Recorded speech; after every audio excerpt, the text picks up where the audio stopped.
welcome back to another vlog. It is Sunday and my mom and I are getting ready to head up to visit my sister and brother-in-law, and I'm hoping, if it's not pouring rain when we get there, because it is right now, I will have some time to give you a little tour around their gardens, because theirs are much larger in scale than ours and it's really cool to see. So we will play it by ear, and if we do have a little break in the weather, I will take you for a little walk with us.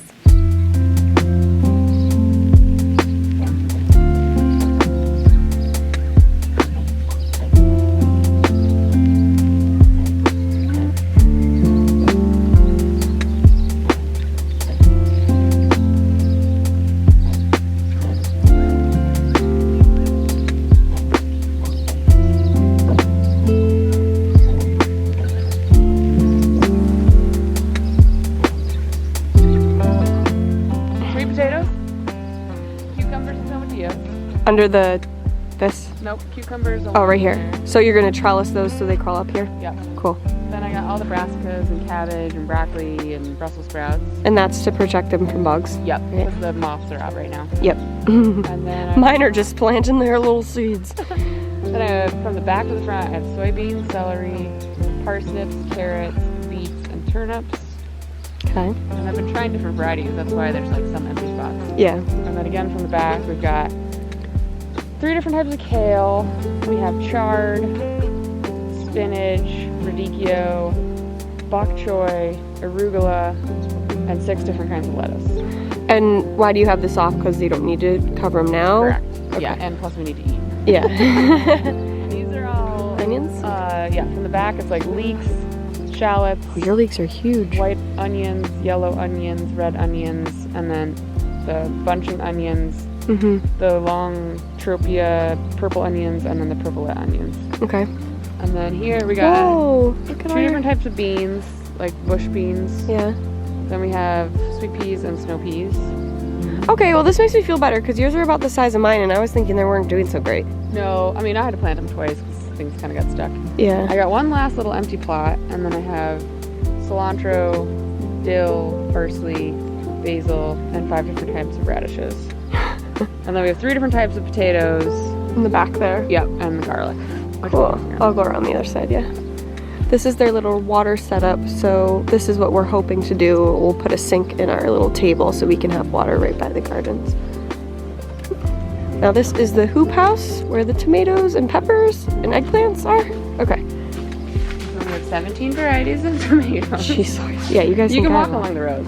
So can you explain this trellising process, like what the strings are? It's just to help keep the plants moving upright. So they use, what are these like little clips? So they just use these little clips to attach them to the string so they grow really tall and they can maximize the height and get a lot more tomatoes out of their plant.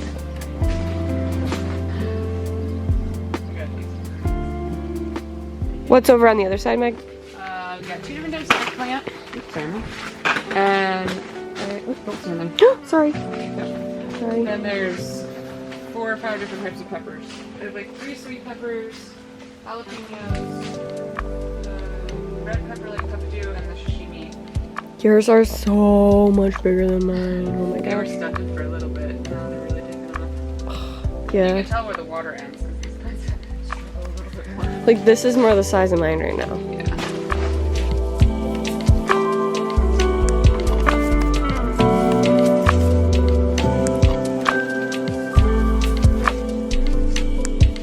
So behind the tomatoes, look at this. This is all of their garlic. They're on another level. But mine's actually looking pretty decent, so that's good. These are all of their potatoes. They have way more. And these are the leeks. Megan and I got them around the same time, and they're looking about the same. Theirs might be a little bit ahead, but for the most part, pretty good. I don't do a lot of greens or brassicas because there's such a problem with bugs, but that's why I come to Megan's, because then I can get my brassicas from her.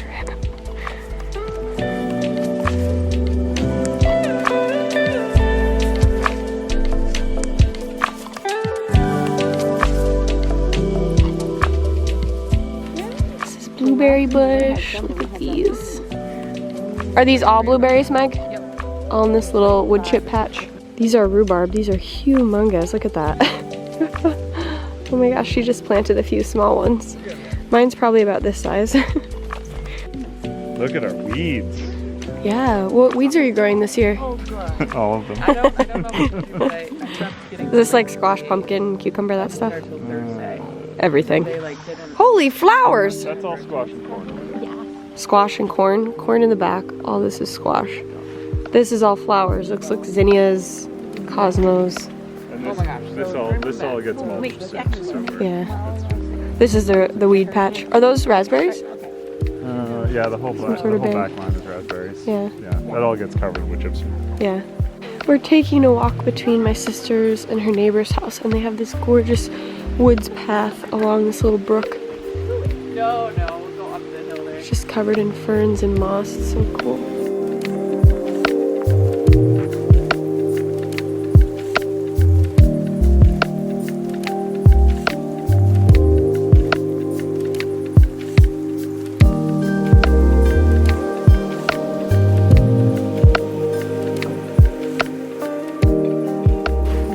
Back home, Monday evening.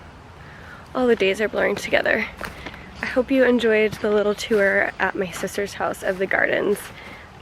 They really put ours to shame because they are just huge, but it's really fun to see and I love comparing progress. Matt and I are outside behind the carriage house because we are going to start the installation of the gutter for the rain barrel. We're probably going to chip away at it over the next few nights, but it should be relatively simple. Tonight we are going to measure and mark where we want to place it, and then we're going to use this chalk line and we're going to snap a line across the, I don't know what that's called, the fascia? What is that? Fascia. Yeah, across the fascia, so that we know exactly what angle to hang the gutter at. If we just hang it perfectly straight, as he almost falls over. If we just hang it perfectly straight, the water won't flow down into the downspout, so we need to drop it, what, a quarter of an inch? Quarter inch per 10 feet. A quarter of an inch every 10 feet. So if So that's 15 feet, how far would you drop it? I'm not here for the math. I'm not doing that problem. Anyway, you get the idea. You just tilt it down a little bit so that the water angles down, heads down the downspout, and collects into our rain barrel. So, all that said, we're gonna mark our chalk line.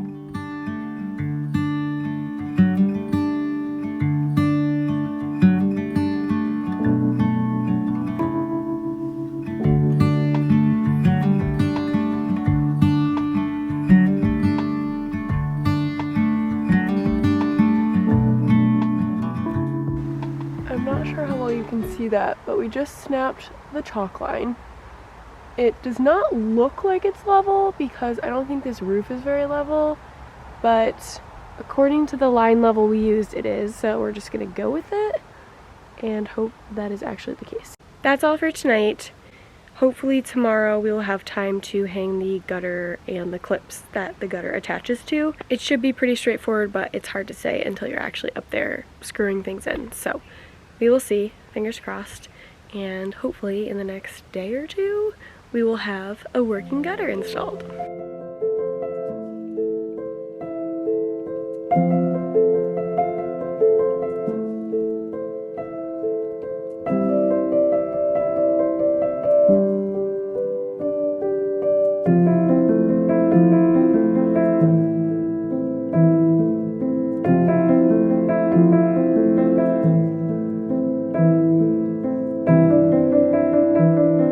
Good morning and happy Tuesday. I'm out in the garden and I'm finally going to harvest the garlic scapes and gather a few things in the raised bed gardens so we can make garlic scape pesto for dinner tonight.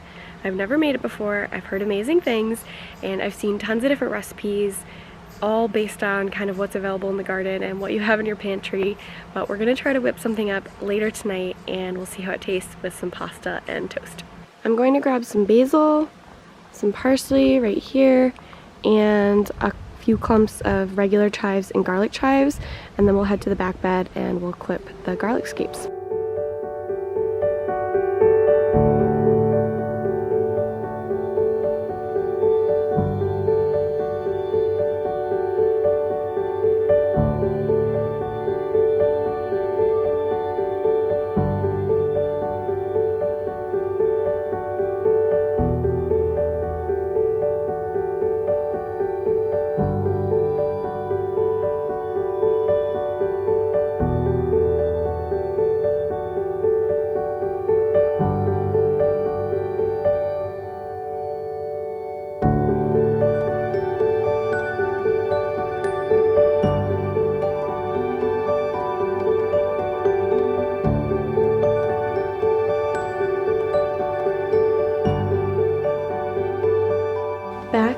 outside with our harvest basket. These are actually the shallot scapes, which had the little flower buds on the tips of them. I ripped off all the flowers because I wanted the energy to continue going to the bulb production, but it turns out these scapes are also edible. So I grabbed those. These curlicues are the garlic scapes.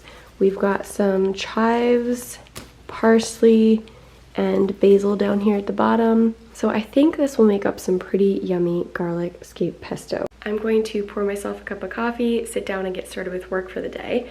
But maybe at lunchtime or later this afternoon, I will share with you the recipe I'm going to kind of make up on the fly and show you how the pesto turns out.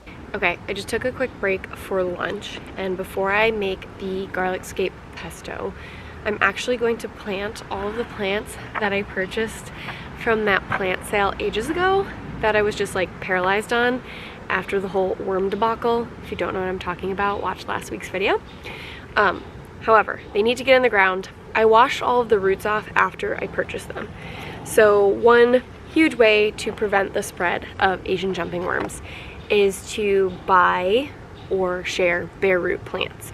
And if you purchase plants that you're suspicious of having worms or cocoons, you can actually pull the plant out of the soil, dunk it in a bucket of water, wash all the soil off, and clean it until there's nothing left in the roots so that you can ensure you're not spreading any cocoons and allowing them to hatch later on in your gardens.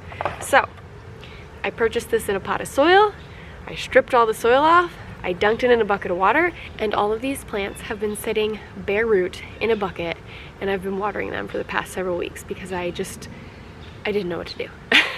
So deep breath, we're moving forward. I'm going to just double check all the roots and make sure I don't see anything in there, give them a quick rinse, and then we are gonna stick these in the ground.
Alrighty, border garden is all watered.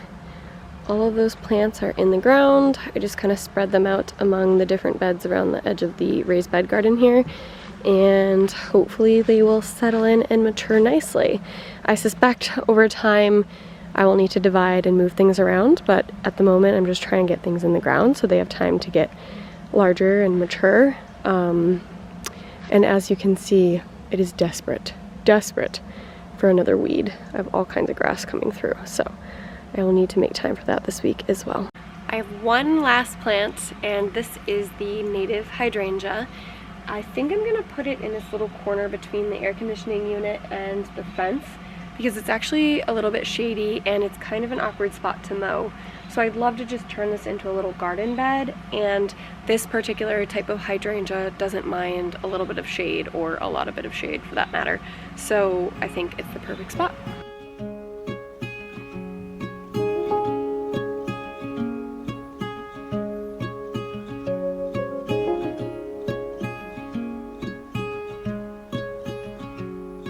Obviously this little corner needs some love, but hopefully that will establish well, and slowly but surely I can build the gardens around it.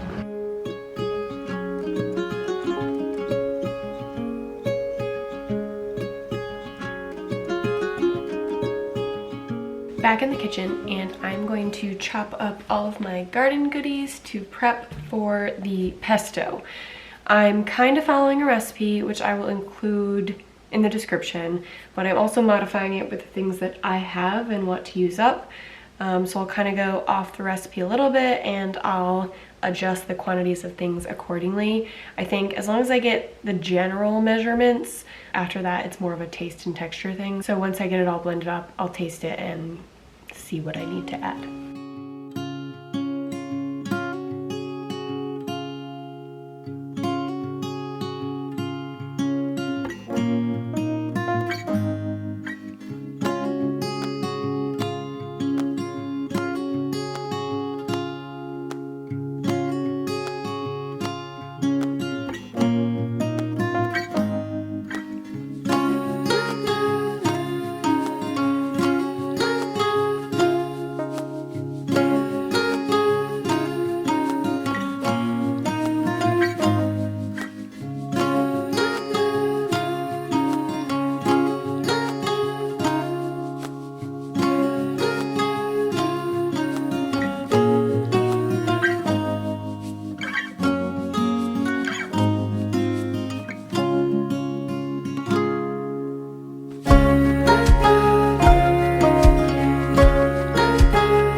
That the pesto is all blended up, I'm actually going to put it into these silicone ice cube trays to freeze it into cubes, and that way when we're ready to cook with it, we can just pull out of like 3 or 4 frozen cubes, you know, make up what we need, and we don't have this jar of fresh pesto sitting in the fridge like not being used fast enough. I did this last year with our basil pesto that I made from the garden, and it's worked out amazingly, and I still have some cubes in the freezer that we use every now and then for pasta dishes.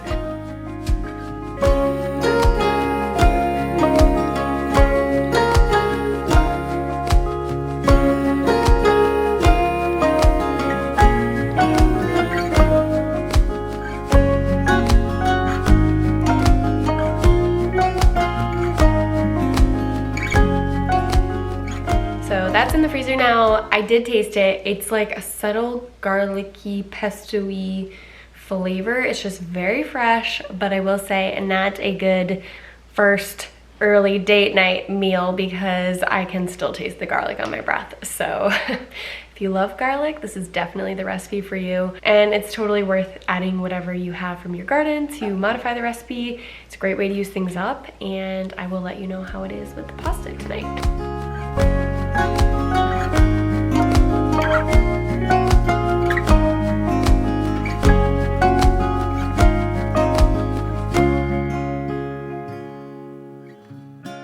I've migrated upstairs, but dinner was so good. It was totally off the cuff. I just kind of like made it up as I went with whatever I had in the fridge, plus some of the things I picked from the garden. I sauteed up sliced shallot scapes, mushrooms, and zucchini, and then I put that vegetable mixture in the cooked pasta with some heavy cream and Parmesan, salt, pepper, and then I used 5 or 6 cubes of the pesto we just made, and I mixed it all together, and it was so delicious. It was kind of like a creamy pesto base, which I haven't really had before, so pleasantly surprised.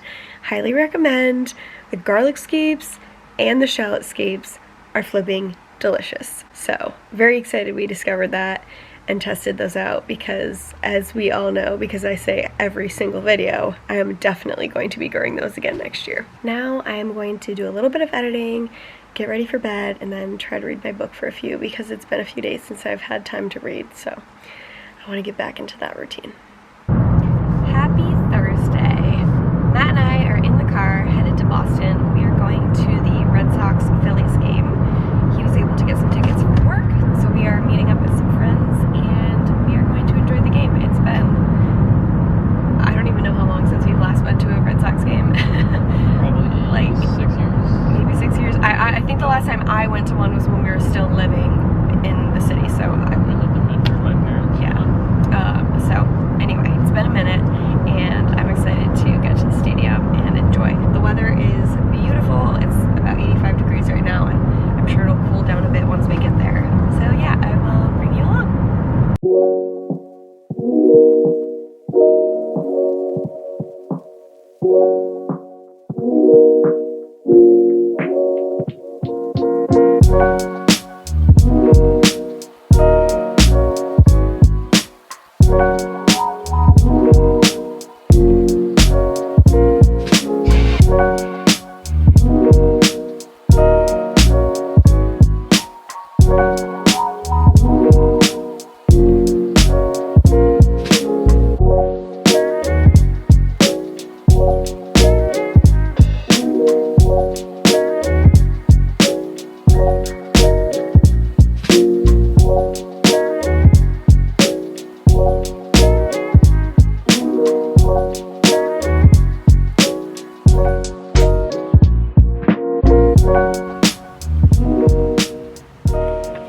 Happy Friday.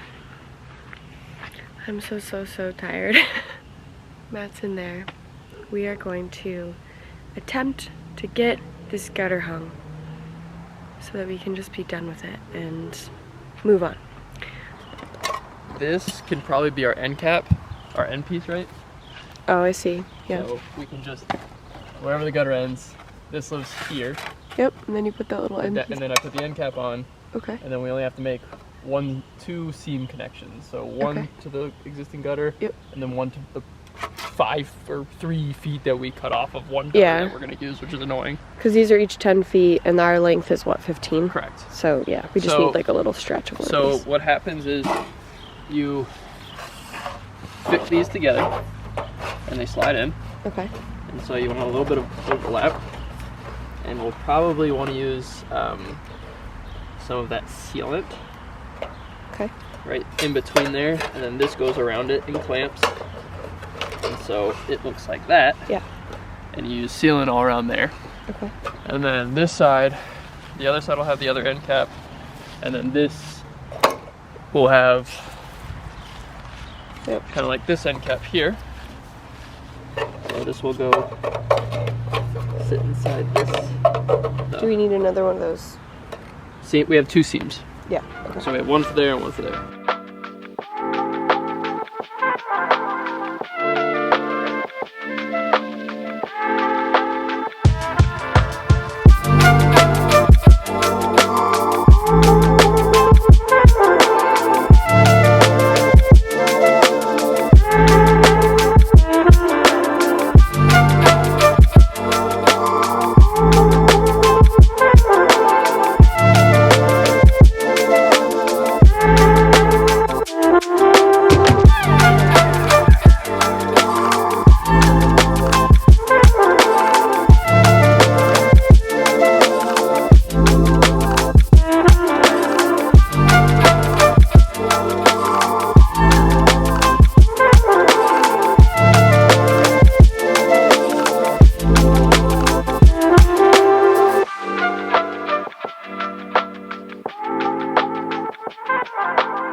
Okay.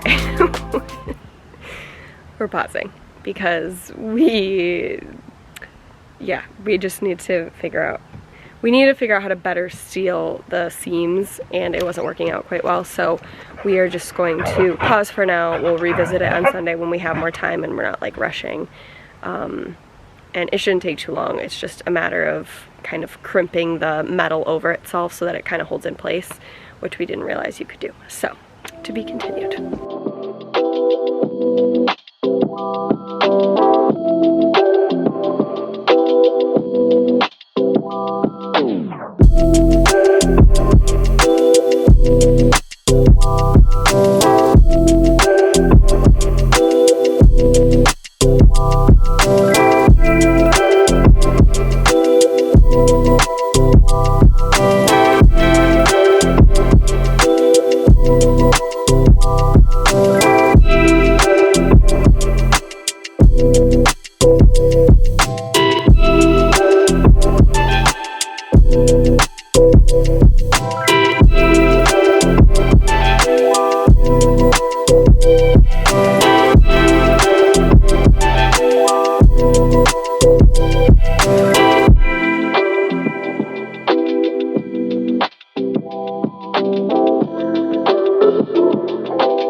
Good morning, happy Sunday. We have just returned from Home Depot and we got most of the gutter installed as you just saw, but as we were starting to put the downspout on, we realized we need to connect it to the house, otherwise it's just kind of like free hanging. So we went to Home Depot to grab some additional like Lego pieces to kind of shift the position so we can attach it to the side of the carriage house and then reroute the bottom of the spout back to the top of the rain barrel. So hopefully we got enough. We just got a bunch of random pieces so that we can see what works best.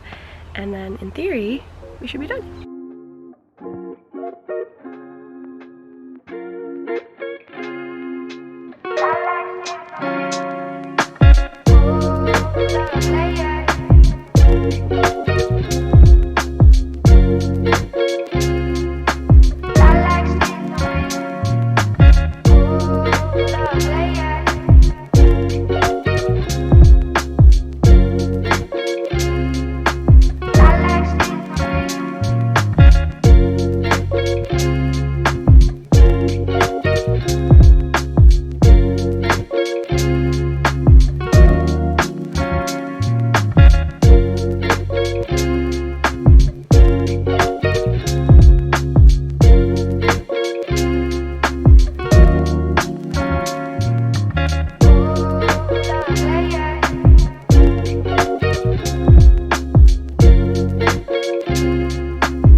Did it.